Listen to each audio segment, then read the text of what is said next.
کہ جو ابھی پیدا ہی نہیں ہوا وہ اس سے بہتر ہے جو مر گیا۔ پھر اس نے یہ بھی کہا تھا کہ جو مر گیا وہ اس سے جو زندہ ہے بہتر ہے، اور ایماندار کے پرسپیکٹو میں مرنے کا دن اس لیے بہتر ہوتا ہے کیونکہ جب انسان اس دنیا سے چلا جاتا ہے تو وہ کہاں پر جاتا ہے؟ اپنے خالق حقیقی کے پاس چلا جاتا ہے۔ اور چارلز اسپرجن کے اگر الفاظ میں آپ کو بتاؤں تو وہ کفن کو رتھ کہتا ہے کہ جو کفن کیا ہے؟ بیسیکلی ایماندار کے لیے رتھ ہے جس پر وہ سواری کر کے اپنے خالق کے پاس جا پہنچتا ہے۔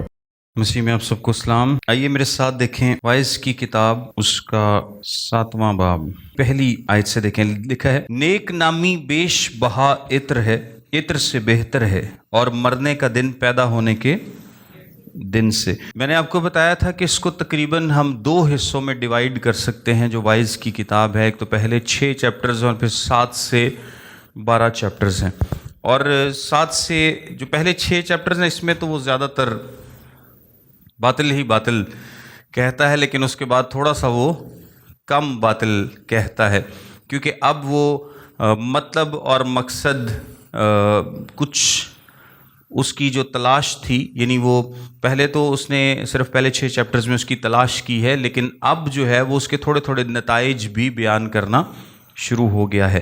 اور 12ویں چیپٹر تک آپ دیکھیں گے کہ 12ویں چیپٹر میں آ کر وہ فائنل کنکلوژن جو ہے وہ دے گا، لیکن ان چیپٹرز میں بھی وہ حکمت کے بارے میں، زندگی کے بارے میں بہت ساری باتیں جو ہے وہ شیئر کرے گا۔ اپنے تجربات سے جو کچھ اس نے تجربہ کیا ہے، جو کچھ اس نے مشاہدہ کیا ہے، اس سے وہ ضرور بیان کرے گا۔ اس کے مشاہدات جو ہیں، اس کے جو نتائج ہیں، ان کا سلسلہ جاری ہے۔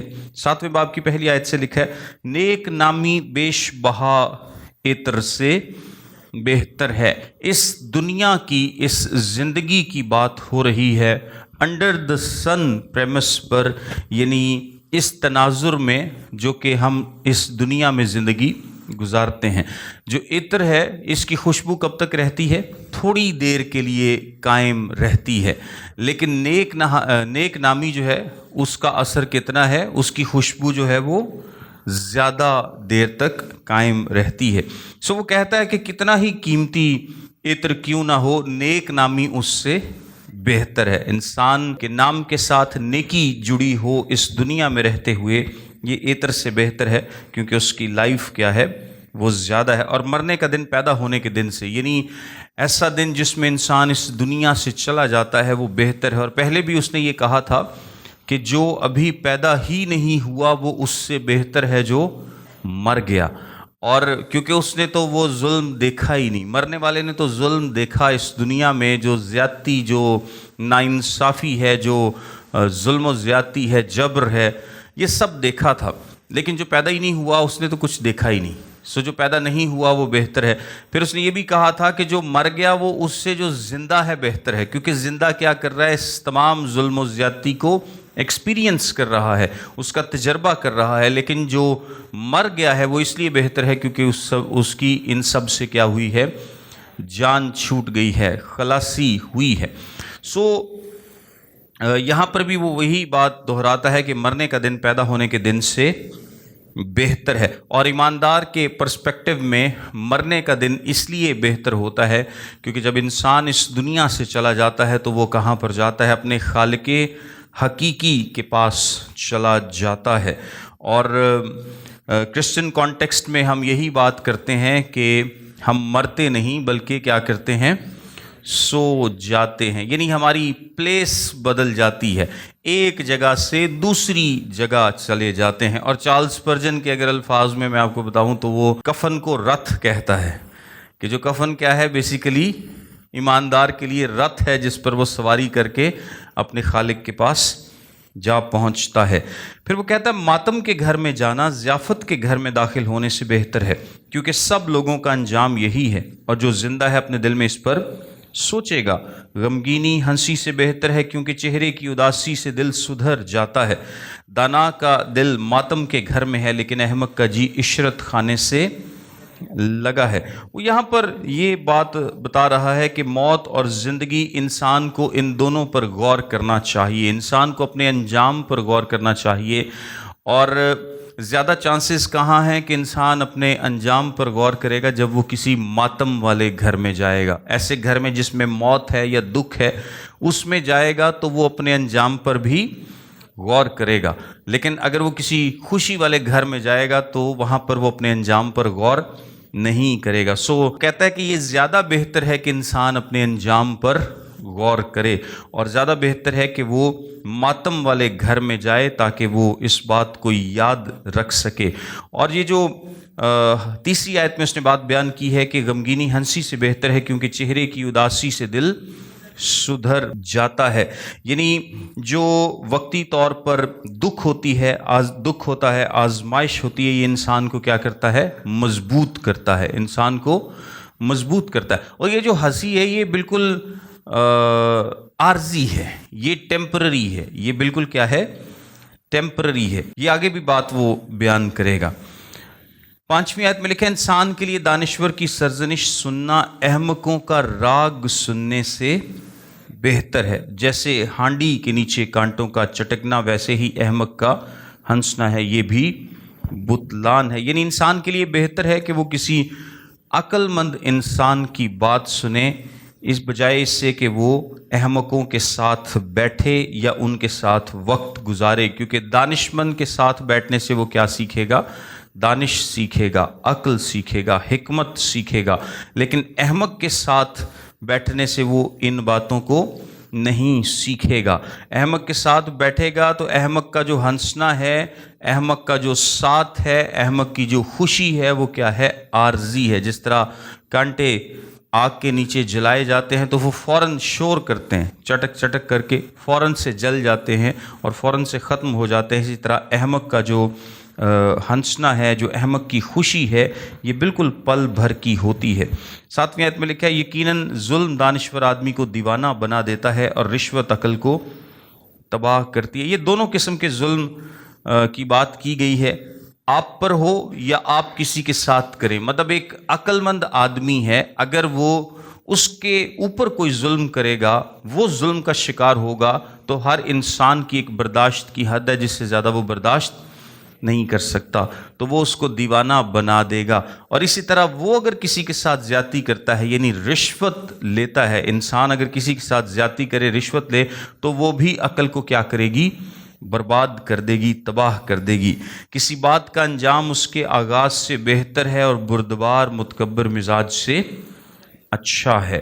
یعنی جو اینڈ ہے وہ بہتر ہے اس کے آغاز سے، کیونکہ جس تناظر میں وہ بات کر رہا ہے، ظلم کی، زیادتی کی، ناانصافی کی، سب چیزوں کی، تو اس کے نزدیک جب سب کچھ ختم ہو جاتا ہے تو وہ ہمیشہ بہتر ہے، جب کسی چیز کا اینڈ ہو جاتا ہے۔ اور بردبار جو ہے وہ مغرور شخص سے اچھا ہے۔ 9ویں آیت میں لکھا ہے، تو اپنے جی میں خفا ہونے میں جلدی نہ کر، کیونکہ خفگی احمقوں کے سینوں میں رہتی ہے۔ تو یہ نہ کہے کہ اگلے دن ان سے کیوں کر بہتر تھے، کیونکہ تو دانش مندی سے ثمر کی تحقیق نہیں کرتا۔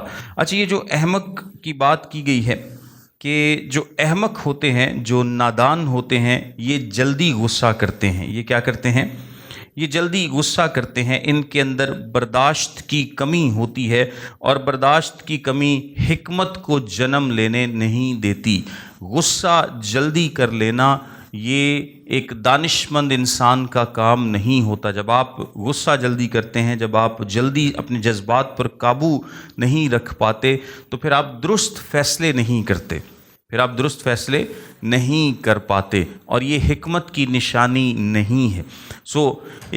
اس لیے تاکہ آپ درست فیصلے کر سکیں، تاکہ آپ عقل مندانہ اور حکمت والے فیصلے کر سکیں، آپ کو غصے سے کیا رہنا ہے؟ باز رہنا ہے، اپنے جذبات پر قابو رکھنا ہے، جلدی سے کوئی بھی چیز آپ کو خفا نہ کرنے پائے، کیونکہ جو احمق ہے وہ فوری طور پہ خفا ہو جاتا ہے، فوری ری ایکشن دیتا ہے، لیکن عقل مند انسان جو ہے وہ کبھی بھی فوری ری ایکشن نہیں دیتا۔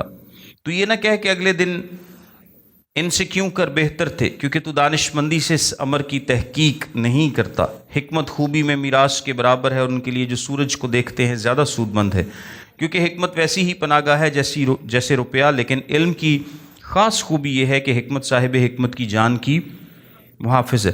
اکثر ہم اپنے پاسٹ میں جیتے ہیں اور اس بات کو یاد کر کے کہ جی پرانے دن اچھے تھے، پرانے دن بہتر تھے، ہم ایماندار ہوتے ہوئے بھی اکثر کہتے ہیں پرانے چرچز بہتر تھے، پرانی کلیسیائیں بہتر تھیں۔ وہ کہتا ہے کہ تو اس امر کی تحقیق نہیں کرتا۔ ہر دور کے اپنے پروز اینڈ کونس تھے، ہر دور کے اپنے مسائل تھے، اپنے فائدے تھے، اپنے مسائل تھے۔ سو پچھلے دنوں کو یاد کر کر کے، ان کی تعریف کر کے، ان میں جینا چھوڑ کر آپ کو اپنے حال میں جینا چاہیے، کیونکہ اگر آپ پچھلے دور میں ہوتے تو تب بھی آپ کیا کر رہے ہوتے؟ آپ اس سے پچھلے دور کی تعریف کر رہے ہوتے، اور جو اس سے پچھلے دور کے ہیں وہ اس سے پچھلے دور کی تعریف کر رہے ہوتے۔ اور آج ہم پچھلے دور کو یاد کرتے ہیں، ہمارے جو بعد آئیں گے وہ اس دور کو یاد کریں گے۔ وہ کہتا ہے کہ آپ پچھلے دور کو یاد نہ کر اور ان کی تعریف نہ کر، اس میں زندگی نہ گزار، بلکہ اپنے حال میں زندگی گزار، کیونکہ اگر تو تحقیق کرے گا تو تجھے پتہ چلے گا کہ ہر زمانے کے اپنے چیلنجز تھے، اپنے مسائل تھے۔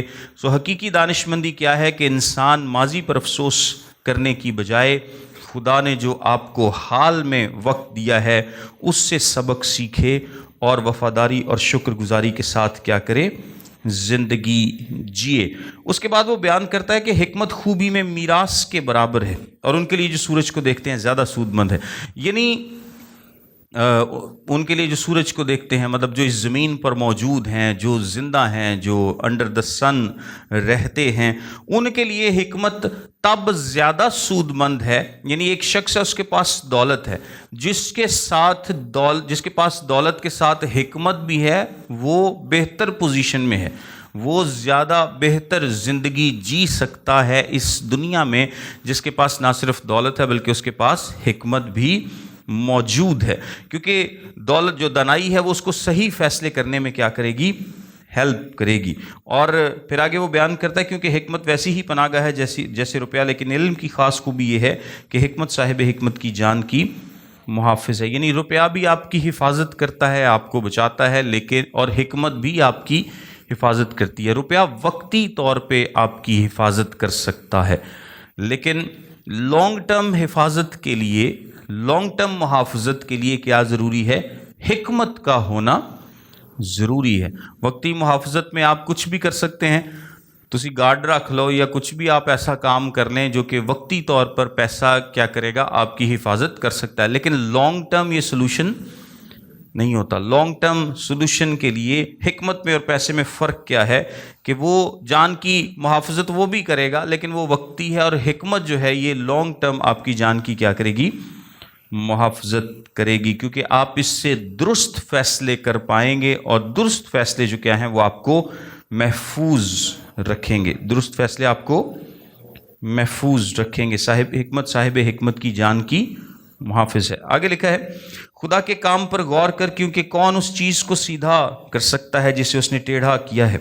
اقبال مندی کے دن خوشی میں مشغول ہو، پر مصیبت کے دن میں سوچ، بلکہ خدا نے اس کو اس کے مقابل بنا رکھا ہے تاکہ انسان اپنے بعد کسی بات کو دریافت نہ کر سکے۔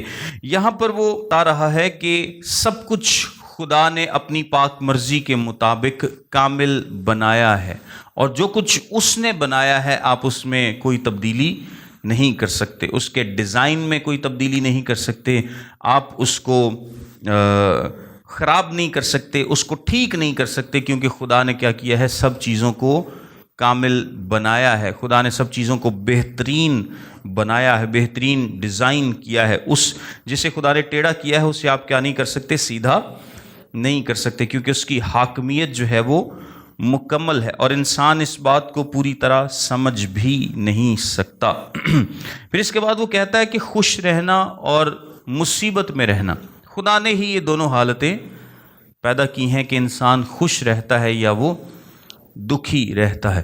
صرف خوشی ہی خوشی نہیں ہے اور صرف دکھ ہی دکھ نہیں ہے۔ خدا نے دونوں چیزوں کا بیلنس رکھا ہے تاکہ انسان کو یہ بات ہمیشہ یاد رہے کہ سب چیزوں کا خالق اور مالک خدا ہے، سب کچھ اس کے ہاتھ میں ہے، اور انسان کے اختیار سے یہ چیزیں کیا ہیں؟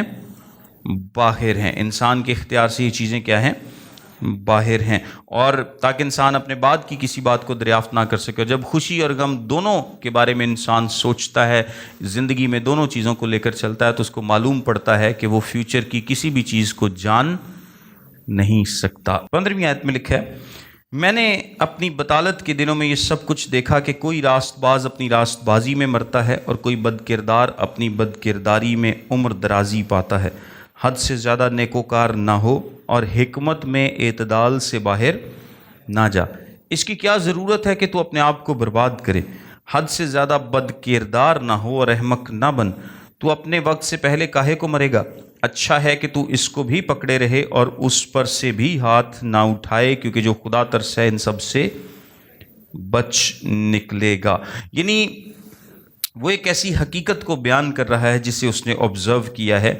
اور آبزرو اس نے کیا کیا ہے کہ راست باز اپنی راست بازی میں مرتا ہے اور بد کردار اپنی بد کرداری میں عمر درازی پاتا ہے. اور یہ کنکلوژن اس نے پہلے بھی نکالا تھا، کیونکہ اس نے دیکھا ہے کہ دنیا میں سب چیزیں کیا ہیں، عجیب طریقے سے ہوتی ہیں، ڈفرنٹ ہوتی ہیں، ایز ایکسپیکٹڈ نہیں ہوتی کہ راست باز کو زیادہ جینا چاہیے اور بد کردار کو جلد مر جانا چاہیے. ایسا نہیں ہوتا. بعض اوقات راست باز کیا ہے، وہ جلد مر جاتا ہے، اور بد کردار ہے جو اس کی عمر کیا ہے، لمبی ہو جاتی ہے. سو وہ اس چیز کو آبزرو کرتا ہے. اور اس کے بعد وہ کہتا ہے کہ حد سے زیادہ نیکوکار نہ ہو، کیونکہ دیکھیں دنیا اس اصول پر نہیں چلتی کہ آپ کو فوری انصاف ملے گا. دنیا جو ہے وہ اس اصول پر کام نہیں کرتی کہ بد کردار کو فوراً سزا ملے گی.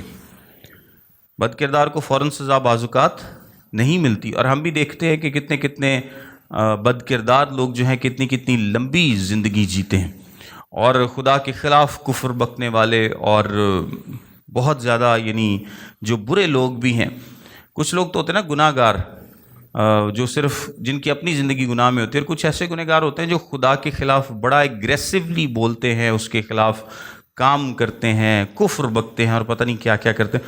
ان کی بھی زندگی بعض اوقات کیا ہوتی ہے، لمبی ہوتی ہے، کیونکہ یہ دنیا فوری انصاف کے پرنسپل پر آپریٹ نہیں کر رہی. بعض اوقات خدا سزا دیتا ہے، بعض اوقات وہ سزا نہیں دیتا، اور بعض اوقات وہ سزا کیا کرتا ہے، دیر سے دیتا ہے. سو وہ کہتا ہے کہ تو حد سے زیادہ نیکوکار نہ ہو، حکمت میں اعتدال سے باہر نہ جائے. اس کی کیا ضرورت ہے کہ تو اپنے آپ کو برباد کرے. اچھا، یہ جو لکھا نا حد سے زیادہ نیکوکار نہ ہو، اس کا مطلب یہ نہیں ہے کہ آپ کو نیکی نہیں کرنی چاہیے یا وہ نیکی کرنے کے خلاف ہے. اس کا مطلب یہ ہے کہ کچھ لوگ خود پسندی میں، خود راست بازی میں، سیلف رائٹیسنس میں، یا آپ جس کو لیگلزم بولتے ہیں، وہ اتنا آگے نکل جاتے ہیں، اتنا آگے نکل جاتے ہیں کہ وہ لمٹ کراس کر جاتے ہیں جہاں پر وہ خود سے اپنے آپ کو راست باز ثابت کرنے کی ایفرٹ کر رہے ہوتے ہیں. یہ نہیں کہ راست بازی بری ہے یا نیکی بری ہے، بلکہ خود کو نیک ثابت کرنا، جس کو آپ غرور کہتے ہیں، خود راست بازی یا سیلف رائٹیسنس جس کو کہتے ہیں، جس کو غرور ہوتا ہے، جو خود کو سوچتا ہے کہ میں بڑا نیک ہوں جناب، میں ہر چیز سے بڑا راست باز ہوں. اس چیز کو اس نے منع کیا. اور اسی طرح اس نے دوسری طرف بد کرداری کا بھی کہا ہے کہ تو بدی میں بھی حد سے آگے نہ بڑھ، کیونکہ کچھ لوگ بدی کرتے ہیں، گناہ کرتے ہیں، اور کچھ لوگ بہت زیادہ بدی کرتے ہیں اور زیادہ گناہ کرتے ہیں. تو جو زیادہ بدی کرتے ہیں، چانسز ہیں کہ وہ جلد اس دنیا سے چلے جائیں گے. ایک آپ دیکھ رہے ہیں کہ گنہگار ہے جو ہلکی پھلکی لڑائی کرتا ہے، کدی کدی ایویں کسی نے لڑ پیندا ہے، تو ایک گنہگار ایسا ہے جڑا بندوق کڈ کے باہر گولیاں چلانیاں شروع کر دے. تو جو باہر نکل کر گولیاں چلائے گا اس کو کیا ہوگا، جلد دنیا سے چلا جائے گا. سو وہ کہتا ہے کہ اس چیز کا نالج، یہ جو آگے لکھا ہے نا، اچھا ہے کہ تو اس کو بھی پکڑے رہے اور اس پر سے بھی ہاتھ نہ اٹھائے. یہ نہیں مطلب کہ نیکی بھی کرتا رہتا نال بدی بھی کرتا، مطلب یہ علم جو ہے، اس علم کو ہاتھ سے نہ جانے دے کہ میں نے حد سے زیادہ نیکوکار نہیں ہونا، یعنی میں نے سیلف رائٹیسنس کی طرف، خود راست بازی کی طرف غرور کو جگہ نہیں دینی، اور نہ ہی میں نے بدی میں آگے بڑھنا ہے. بدی تو سارے ہی کرتے ہیں، گناہ تو سب سے ہوتا ہے، لیکن میں نے اس بدی میں آگے نہیں بڑھنا. اس علم کو ہاتھ سے جانے نہ دے، اس انفارمیشن کو ہاتھ سے جانے نہ دے، اور اس کو مضبوطی سے پکڑے رہ، عاجزی اختیار کر، اور ہر حالت میں کیا کرو، خدا پر